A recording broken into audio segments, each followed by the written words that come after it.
xuska munaasabadda maalinta caalamiga ah ee dadka naafada ah oo dunida oo dhan laga xuso maanta oo kale sanad walba ayaa waxaa soo qaban qaabisay wasaaradda caafimaadka Soomaaliya waxaana ka qayb galay qaar ka mid ah mas'uuliyiinta wasaaradda qaybo ka mid ah dadka baahiyaha gaarka ah qaba dhaqaatiir iyo martisharaf kala duwan munaasabadda oo sanadkan halku dhig looga dhigay naafada oo dhan ma aha mid muuqata ayaa inta ay socotay la isku booriyey in sare loo qaado taageeridda sharafta xuquuqda iyo fayo-qabka dadka naafada ah iyo sida ay muhiim u tahay in laga wada shaqeeyo horumarinta ilaalinta iyo in dhammaan dadka naafada ah ay si buuxda oo siman ugu noolaadaan xuquuqda aadanaha iyo xorriyadda aasaasiga ah ugu horeyn qaar ka mid ah dadka baahiyaha gaarka ah qaba oo madasha ka hadlay ayaa soo bandhigay dhibaatooyinka kala duwan oo ay la kulmaan waxayna dhinaca kale codsadeen in il gaara lagu fiiriyo lana garab istaago wasaaradda waxaan ka codsanaynaa in loo helo isbitaallo adduunyada kale way leeyihiin isbitaallo waxaa jira ciidanka ugooni ah isbitaallo waxaa jira dadka maaragtay baahiyaha gaarka qaba ugooni ah oo howlahooda loogu adeegi karo kaarar free ay leeyihiin in lagu darsado because caafimaadka markay noqoto dadka baahiyaha gaarka qaba ayaa maaragtay inta badan oo u nugul caafimaad markay noqoto maxaa maaragtay gurigaada u joogi waas maxaa ku soo waday in maaragtay xuquuqyahaas dhibaatooyinkaas ay naga soo yaraadaan lama baabi'i karo one day wax walba lagu bedeli kara laakiin takhaatiirteena waxaan maaragtay halkaan ugu fadhinaa maanta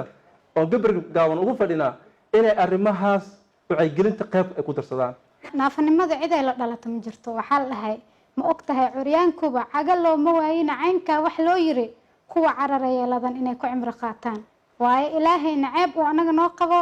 nooma naafaynin sidoo kale dhammaan waxaa nagu wada socda imtixaan runtii badanaa dadka naafada waxaa ku socda faquuq hadday tahay dhanka waxbarashada hadday tahay dhanka caafimaadka hadday tahay dhanka guurka hadday tahay dhanka shaqada dhan walba sababta ah gabadha naafada hadda markii qof uu rabo inuu guursado kale wuxuu marka hore leeyahay waxa ku guursanayaa inay ajir ka raadsado taas qalad waaye bulshadeena waxay u baahan yihiin wacyigelin horta naafanimada ma ogtahay inay qalbiga tahay naafanimadu ma ahan awood la-aan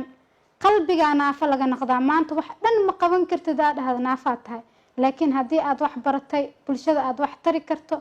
neeva naafa maba tihidba naafanimada aan muuqan oo saxadeeda labuba dadka ina marhalka la dadku waa bas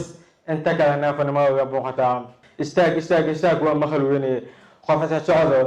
askartaan loo ma tababarin manooga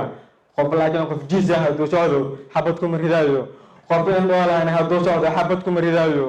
calaamada wataan ana wax calaamado dhabarkan ku dhagan anaga muuqan ma jiraan ugu dambeyn wasiir dowlaha wasaaradda caafimaadka iyo daryeelka bulshada xukuumadda federaalka Soomaaliya Dr. Maryan Maxamed Xuseen oo munaasabadda soo xirtay ayaa xustay inay garab taagan yihiin dadka naafada ah oo kamid ah dadka bulshada ugu nugul meel hoo u baahan hadal wax ma ka taro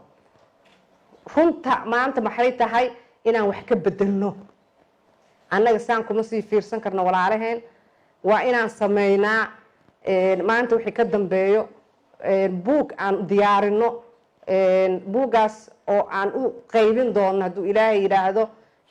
muxuu ahaa injineerada wax dhiso ha noqdaan maxay ahayd isbitaalada ha noqdaan